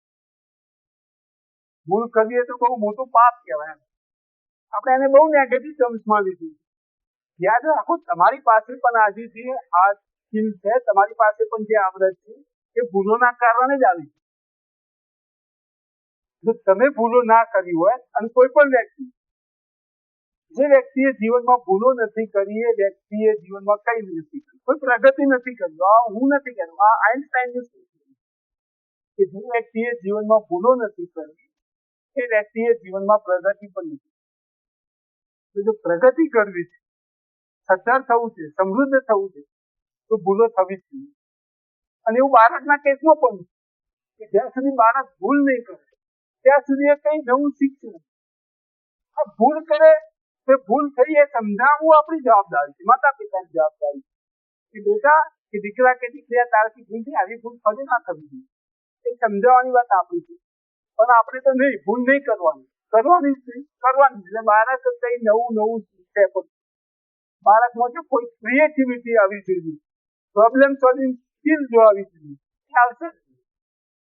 બાળક નવું ત્યારે જ શીખશે કે જયારે ભૂલો કરે, અને ભૂલો નાની નાની થઈને કંઈક નવું શીખે. જ્યાં સુધી એ ભૂલો નહીં કરે તો બાળક કઈ નવું શીખશે પણ. કેળવણીની વાત આવે કે ઘડતરની વાત આવે તો બાળકને ભૂલ કરવા દો. શિક્ષા તો ખરું કઈ, અને એનાથી બહુ મોટું નુકસાન જવાનું છે નહીં. એટલે એને ભૂલો કરવા દો. ભૂલોમાંથી જ્યાં સુધી ભૂલો નહીં કરે ત્યાં સુધી એ શીખશે નહીં. આપણે તો એક જ રેડીમેડ આન્સર, નો, ના, નહીં. એટલે બાળકને ભૂલ કરવાની સ્વતંત્રતા આપો. ભૂલ કરવા, ભૂલોમાંથી. બીજી વાત આવે છે બાળકને ડરાવતો નહીં. આપણે શું કરીએ હર હંમેશા બાળકોને ડરાવતા જ હોઈએ.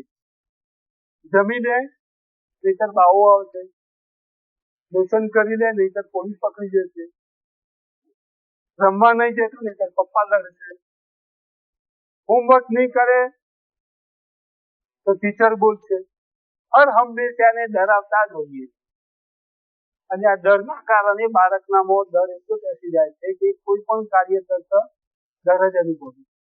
આના કારણે એના WBC જે કાઉન્ટ કહીએ છીએ, વ્હાઇટ બ્લડ સેલ, જેની રોગ પ્રતિકારક શક્તિ, ડરના કારણે બાળકની રોગ પ્રતિકારક શક્તિ ઘટી જાય. જો તમારો દીકરો કે દીકરી વારે ઘડીએ શરદી થઈ જતી હોય, માંદો પડી જતો હોય તો દવાખાને લઈ જજો 100%, અને એને ડરાવવાનું બંધ કરો. કઈ પણ કરશે, બહાર રમવા ના જતો, ભાગી જશે. ફૂટબોલ ના રમી તૂટી જશે પગ, ક્રિકેટ ના રમી બોલ ખોવાઈ જશે. હર હંમેશા ના પાત્ર કશું જ નહીં કરવાનું. તો શું કરે? મશીનની જેમ પડ્યો રહે ઘરમાં.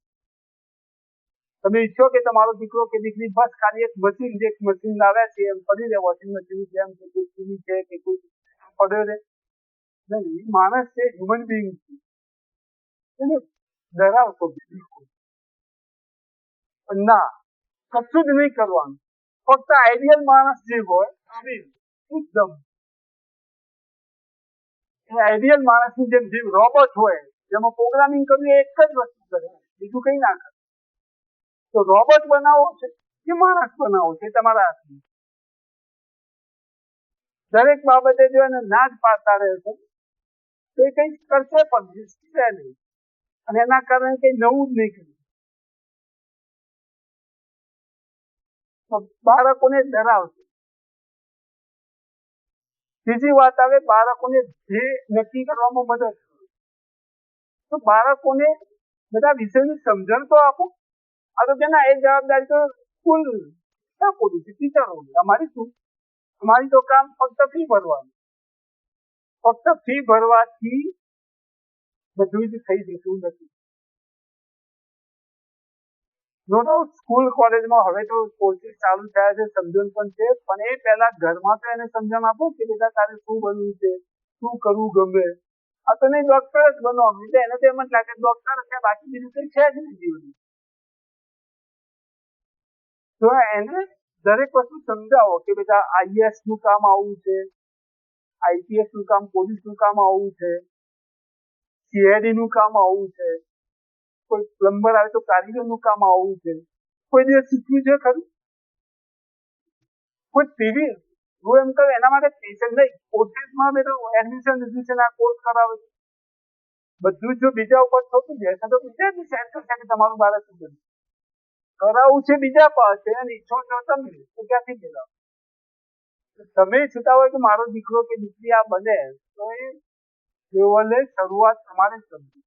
બધું બીજા લોકો નહીં કરી આપે. જો કોઈ પિક્ચર જોતા હોય તો એ વખત સમજાવો કે બધા જો પોલીસ હોય તો પોલીસનું કામ આવું છે, ગુંડાઓ કે આતંકવાદીઓ કે જે ગુનાહિત પ્રવૃત્તિઓ કરે છે એને પકડવાનું કામ છે, એને રોકવાનું કામ પોલીસ આ સમજાવવું.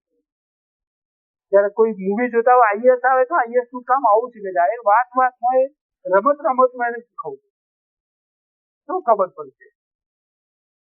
ટીચર નું આવે તો ટીચર ટીચરો આ રીતે ભણાવે એની જેમ તારા સ્કૂલમાં તારા ટીચર ભણાવે છે, ટીચરનું કામ છે ભણાવવાનું. આ બધું એને ખબર પાડવાનું કામ તો આપણું નહીં. આપણે તો મૂકી દીધું છૂટું માર્કેટમાં, એને જે કરવું કરે તો નહીં બિરાવે. એટલે એને જે નક્કી કરવામાં એને પેલા સમજણ તો આપે કે ઓપ્શન શું છે. પ્રશ્ન આપી દીધો ઓપ્શન તો છે જ નહીં, તો ઓપ્શન તો સમજાવો પડશે કે આ ઓપ્શન છે, પણ એક જ રેડીમેડ જ ઓપ્શન છે. છેલ્લો પ્રશ્ન હોય છે એ મોબાઈલ. કોઈ એવો છે આમાંથી કે દીકરો કે દીકરી મોબાઈલ ના જોતા હોય એવું? બહુ અઘરો પ્રશ્ન પૂછી દીધો. મારો દીકરો છે 4 સાડા 4 વર્ષનો. અમે એને મોબાઈલ આપતા જ નથી. એને તમે હું અહીંયા છું તમે એને ઘરે ફોન કરીને પૂછો કે મોબાઈલ ક્યારે લેવાનું તો ક્યાં છે રાતે ઊંઘતા 2 મિનિટ અને બપોરે ઊંઘતા 2 મિનિટ. એવું નથી મોબાઈલ નથી આપીએ છીએ. અને યુટ્યુબ એ ખબર છે ક્યાંથી ખોલાય, મમ્મીને પાસવર્ડ ખબર છે, પપ્પાને પાસવર્ડ ના આવે. મોબાઈલ પડ્યો પણ અડે નહીં. એને ખબર છે કે બપોરે ઊંઘતા 2 મિનિટ મળશે, રાતે ઊંઘતા 2 મિનિટ મળશે. તો બાકીના ટાઈમમાં શું કરે? મોબાઈલ નથી રમતો તો કરતો શું હશે? તો બધી જ પ્રવૃત્તિઓ કરે. એ ક્રિકેટ રમે છે, હું રમાડું છું, હું ફૂટબોલ રમાડું છું એની સાથે, અમે બેડમિન્ટન રમીએ છીએ. 4 વર્ષનું છે. મને ખબર છે કે મને નથી આવડતું, પણ હું ઈચ્છું છું કે મારે મોબાઈલ નથી આપવો એટલે હું એની સાથે આ બધી એક્ટિવિટી કરું. જો મોબાઈલ ની લત છોડે, હા, પણ એના પહેલા અમે પણ મોબાઈલ નથી યુઝ કરતા. એવું નથી બેઠો તો હું મારો મોબાઈલ લઈને બેઠો, મારી પત્ની એનો મોબાઈલ લઈને બેઠેલો. અમારું મોબાઈલ જોવાનું ટાઈમ એ ઊંઘી ગયા પછી.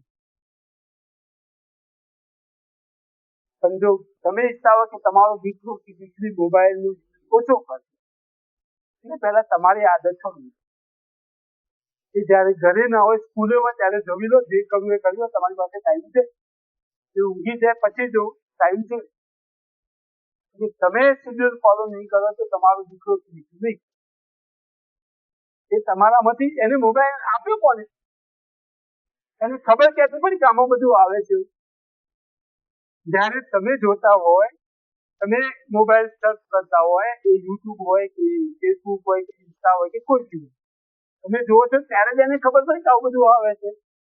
બાકી તો સ્કૂલમાં તો મોબાઈલ બંધ હોય, સ્કૂલમાં તો કોઈ લઈ જતું નથી, તો આવ્યું ક્યાંથી? એને ખબર પડી કે હા પપ્પા આવું જોતા હોય, મમ્મી આવું જોતી એટલે આમાં આવું આવે. એ તો આખું દરિયો છે. શું નથી એમાં? એમાં સારું પણ અને ખરાબ પણ. તો જો તમે ઈચ્છતા હોય કે તમારો દીકરો કે દીકરી મોબાઈલનો ઉપયોગ ઓછો કરે, તો એ પહેલા તમારે એનો ઉપયોગ ઓછો કરવો. તો જ્યાં સુધી તમે નહીં કરો તો એ તમારો દીકરો કે દીકરી કરશે નહીં. એટલે મારો દીકરો આજે મોબાઈલ નથી યુઝ કરતો, હું એમ નથી કે અમે સદંતર બંધ કર્યું. ટેકનોલોજી સાથે કદમ મિલાવવાનું તે જરૂરી છે. અને એનો ટાઈમ ફિક્સ કરો કે 5 મિનિટ જ મળશે. સ્કૂલેથી આવીને 5 મિનિટ મળશે, 5 મિનિટ થઈ જવાનું તાર જે જોવું છે આ મોબાઈલ 5 મિનિટ પૂરી એટલે પછી. મારા દીકરાને અમે રાતે મોબાઈલ આપે 2 મિનિટ થી 2.5 મિનિટ થઈ જાય, એવું નહીં 2 મિનિટ એટલે 2 મિનિટ, 2 ની 2.5 થઈ જાય તો નથી તમે આપી દેલો પપ્પા પૂરો થઈ ગયો. અને ત્યારે શક્ય બન્યું છે કે પહેલાથી એને સેટ ફિક્સ કર્યું છે એટલે મોબાઈલ નહીં મળે. શું કહેતો હતો? પૂછે પપ્પા પપ્પા શું કરવાનું? સર રમીએ આપણે. ઘરમાં બધા રમકડા તો છે પણ રમવાના સાધનો છે, પ્લેઇંગ કહીએ બધા જ છે. એટલે આ એના પાસે ઓપ્શન જ છે નહીં. ઘરમાં મોબાઈલ છે બીજું કઈ છે જ નહીં. બહાર તો તમે જવા દેતા નથી, કરજો શું દેતા. અને તમારી પાસે તો ટાઈમ જ નથી હોતો એની માટે. બચારું કરે શું? નાનું બાળક કરે છે, ટાઈમ ક્યાં સ્પેન્ડ કરે? મોબાઈલ નહીં જોવાનું, બીજું આખો દિવસ લખ જ કરે કે હોમવર્ક જ કરે. પણ તમારે એની સાથે ટાઈમ સ્પેન્ડ કરવું પડે. હું મારા જ ઘરની અંદર અમે વોલીબોલની મૂક્યું છે, બાસ્કેટબોલની સ્ટેન્ડ લગાવ્યું છે. અમે જયારે જમી લઈએ એટલે અમે બંને ફૂટબોલ જ ઘરમાં કરવી ચલાવીએ, વોલીબોલ રમી લઈએ, ક્યાંક રમી લઈએ, ઘરમાં જ રમીએ. પણ અમે રમીએ છીએ ને મોબાઈલ તો નહીં લઈએ આપણા. પછી તને ચલો પપ્પા હોમવર્ક કરીએ, એ હોમવર્ક કરે કે જે એનું કામ કરે. એટલે ઘરમાં જ બોર્ડ લગાવ્યું છે, ચોક લાવે છે તો લીટા દોડી રાખે અને લીટા તો મોબાઈલ તો નહીં જોવે કરે રાખે. એમાંથી ને એમાંથી બધું શીખે. અને આજનું જ ઉદાહરણ એ ઘરમાં હમણાં 2-3 દિવસથી દીકરાના એવા કાર્ટૂન દોરે તો આજે રેસમાં લઈને એને બનાવ્યા. અહીંયા પહેલી દીકરી હું શેર કરું કે રેસમાંથી બને પપ્પા તમને બનાવ્યા. ક્રિએટિવિટી ત્યારે જ આવશે કે એને કરવાની છૂટ આપતો હતો કે જોશ તો કંઈક શીખશે. પણ બધું જ ના ના ના ના તો એ જયારે ઉઠે તો આપણે કેવું છે લાઈટ પંખો બંધ કરી દેવાનો. એ ઉઠ્યો ને કાકા આવી જા વાલ કરો બધી વાત, પણ શીખવાની જવાબદારી આપી છે. તો ઉઠે એટલે બેટા લાઈટ પંખો બંધ કરીને જ આવવાનું શીખવવું પડે. તો લાઈટ પંખો બંધ કરી દે, પાણી પીવાનું છે તરત પાણી પીવાનું, પેલા વોશરૂમ જઈ આવવાનું, આ આપણે શીખવવું પડે. અડધો કલાક તો રોઈ જશે ક્યાંથી જશે. અને ઘણી વાર કઠોળ થવું પડશે. ના બીમાર પડી જશે, શરદી થઈ જશે. શરદી કઈ મોટો રોગ છે? એક સિરપ જ પીવાની વાત છે. ના શરદી થઈ જશે તો બીમાર થઈ જશે. એટલે આપણે ક્યાંક કરી ગયા છે કે દીકરું કે દીકરીને કઈ થઈ જશે. જો કશું જ થવાનું છે અને જે થવાનું છે એમાં કોઈ રોકવાનું આવે. હા પહેલાના જમાના અત્યારે આપણે જોઈએ છીએ બચારા જે રોડ ઉપર કામ કરે એમના સંતાનો ક્યાં રખાતા હોય, કશું થાય છે. પણ આપણે નહીં બેટા ઠંડી લાગે સ્વેટર પહેરી દે, શાલ પહેરી દે, આ પહેરી દે, મોજા પહેરી દે, નહીં ઠંડી લાગશે. ઠંડી લાગશે થાય શું? ઠંડીથી થાય શું? બધું કદાચ થાય તો શરદી થાય, પણ એ ઠંડીના કારણે તો નથી. તો વિશેષ કઈ થવાનું છે પણ આપણે જ ડર પેદા કરશે ને બેટા આ સ્વેટર પહેરી નહીં તો શરદી થઈ જાય. બેટા શરદી થઈ જાય સકાળ થવાનું. આ કન્ડિશનિંગ જ થઈ છે, સાયકોલોજી નથી છે. તમે જે કહેશો એ સ્વીકારી જ લેશે. અને એને એમ થઈ ખબર પડી હા જો હું શરદીમાં સ્વેટર નહીં પણ હું શરદી થઈ જશે અને બીજા દિવસે થઈ જશે. તમારે જોવું તો ખતરો કરી દેજો. આ નહીં ખાવાનું, જો આ નહીં ખાય આ ખાઈ તો આવું થશે પહેલા દિવસથી જયારે જન્મે છે ત્યારથી જ એનું કન્ડિશનિંગ એટલું નેગેટિવ આપણે કરતા જ ગયા છીએ કે જરા પણ એ કંઈક કરે તરત બીમાર પડી જાય. અમારો દીકરો તો ખાલી બહાર જઈને આવે, ગામડે જઈને આવે ને બીમાર પડી જાય. ક્યાંથી પડે? આપણે જ પહેલાથી એવું તૈયાર કરે છે કે ત્યાં જઈએ ગાડી મોવાય ને મારો દીકરો બીમાર પડી જાય. દીકરો સાંભળતો હા હું ગાડીમાં જઈ મારે બીમાર પડવાનું પડી. આ સાયકોલોજી છે કે હું ક્યાંક જઈશ, હું બાઇક પર જઈશ, બાઇક પર ત્યાં પેલા બધું બેસીને આ કરે તે કરીએ નહીં, એને તૈયાર તો કરો. તૈયાર તમે જ કન્ડિશનિંગ કરી રાખશો મેન્ટલી તો તમે જેવું વિચારશો જેવા બીજ રોપશો એવું તમને રિઝલ્ટ મળશે. તમે જેવું આવશે એવું જ લણશો એવી કહેવત છે. એટલે દીકરાના કેસમાં કે દીકરીના કેસમાં પણ એવું છે તમે જે નાખશો એ બધું થશે. એસી વગર તમારો દીકરો ઊંઘે નહીં તો ક્યાંથી ઊંઘવાનું? એવું પાડશો તો પડશે કે ના એને તો એસી ના હોય તો ઊંઘ ના આવે. એટલે બેટાને ખબર પડી જાય કે આ એસી ના હોય તો ઊંઘ ના આવે, એટલે ઊંઘ જ નહીં. એસી કરો ક્યાંથી ઊંઘવાનું નહીં. કોઈ પણ પરિસ્થિતિમાં એને તૈયાર કરવું પડશે. કેમ ઊંઘ ના આવે ઊંઘે આપણે જે ઊંઘ એક્ટિવા ઉપર ફરવું છે તો પવન ટોસી જશે. પવન ટોસી જાય તો શું થાય શું? પવન જો તમારા કાનમાં બેસી જાય તો થાય શું? થવાનું છે. પણ ના આવું થશે તો એટલે દીકરાને ખબર છે હા પવન બેસીને મારું માદા પડવાનું છે કરી આ ફિક્સ છે. અને આખા કરવા તો કરી દે આપ ઇમ્પ્લિમેન્ટેશન કરીએ છે. મારો દીકરો છે એસી હોય કે ના હોય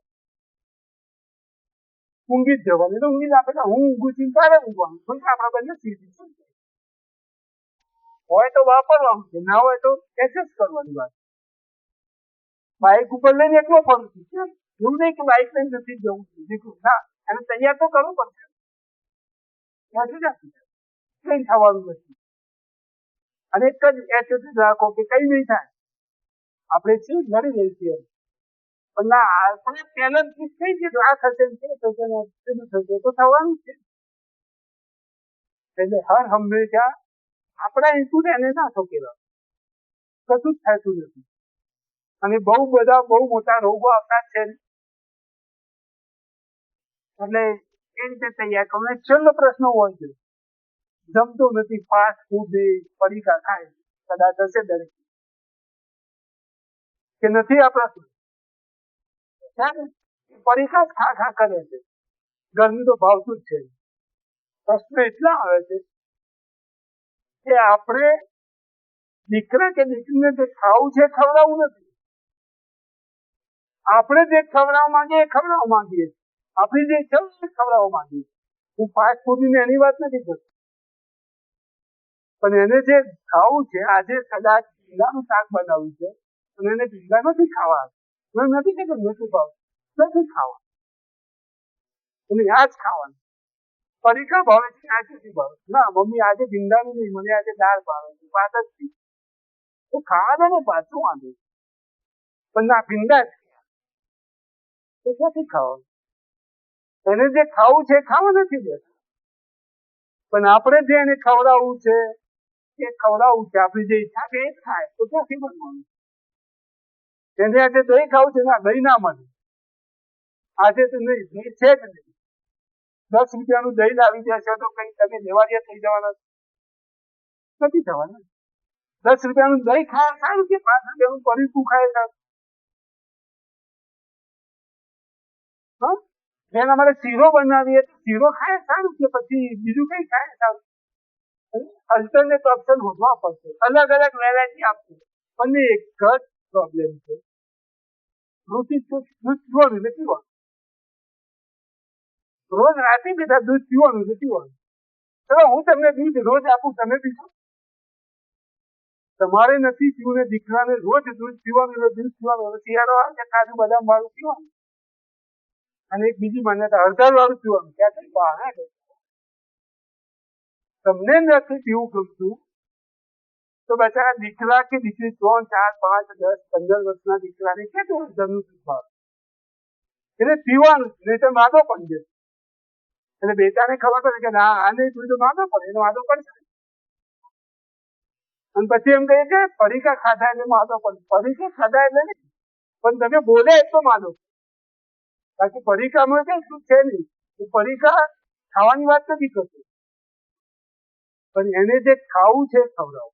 હું ઘરનું બનેલું ખવડાવું. એમાં મારો પ્રેક્ટિકલ અનુભવ છે. મેં મારા દીકરાને વેફર સિવાય બીજું કોઈ પડીકું આ નથી.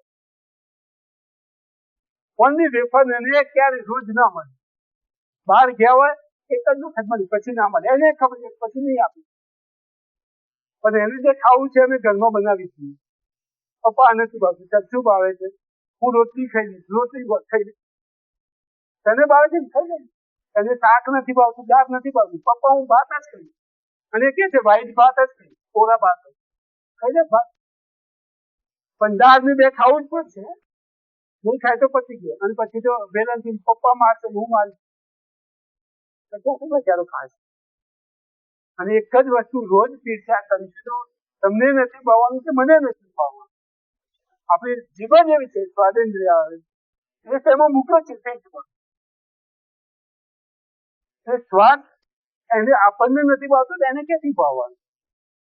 એટલે હર હંમેશા એને જે ખાવું છે ખવડાવું. પડી ગયા ખાવાનું નહીં ખવડાવવાનું, હવે કોઈક દિવસ ખવડાવવાના કે આ ભાઈ ચાલ આજે ગયા છે 10 દિવસ પાણી લઈ લે. પણ નહીં એટલે નહીં, જેમાં નહીં એ પણ જરૂર છે. બાકી ઘરનું ખાતે સેજ બાજુ ખાતે મોઢું પડી ગયું. અને પછી એમ કહ્યું કે આ તો પડીકા બાજુ ખાતે તરત માથું પડી ગયું. પણ એ પહેલા તો તમે તમારા માઇન્ડમાં એનું માથું પાડી દીધું. તમે આપણે આપણા બ્રેઇનમાં એને બીમાર પાડી દીધું છે કે આજે એને બહાર ખાધું છે એટલે માથું પડવાનું છે, એટલે માથું પડશે જ સવારે. તાવ આવવાનું છે, કેમ કે પહેલા તમે વિચારી દીધું.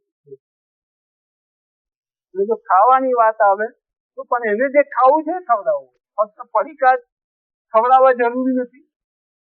કોઈક ટાઈમે પડીકા પણ જરૂરી છે. બહાર ગયા તો શું મળશે? ઘણી વાર એવું પરિસ્થિતિ બનશે તો ત્યાં કઈ બનાવી શકે એવું નહીં હોય કે ત્યાં ફૂડ મળશે પણ જો વખતે પડીકા ઉપર પણ સર્વાઈવ કરવું પડે તો પડીકા પણ જરૂરી. પણ એ કોઈક ટાઈમે પરિસ્થિતિને અનુસાર. પણ રોજ પડીકા જ ખવડાવીશું ને રોજ આપણે એક જ વસ્તુ જે ખાવું છે એ જ ખવડાવી રાખીશું. મેનું ફિક્સ છે તમારે તારે તો આ જ ખાવાનું તો કદાચ નહીં બને. એટલે પડીકાની જે વાત છે ખાવાની નથી ખાતું એનું કારણ પણ એ છે એને જે ખાવું છે ખવડાવો અને ઘરનું બનેલું 100% ખવડાવો. પણ એને જે ભાવે છે ખવડાવો તો રોજ ખાય. આજે ભાત નથી ખાતા કાલ ખાશે શું વાંધો? આજે ભાત ખાઈશું તો મોટા થઈ જશે એવું કે કાલ ખાશે. એટલે જે ખાવું છે ખવડાવો તો શક્ય બનશે.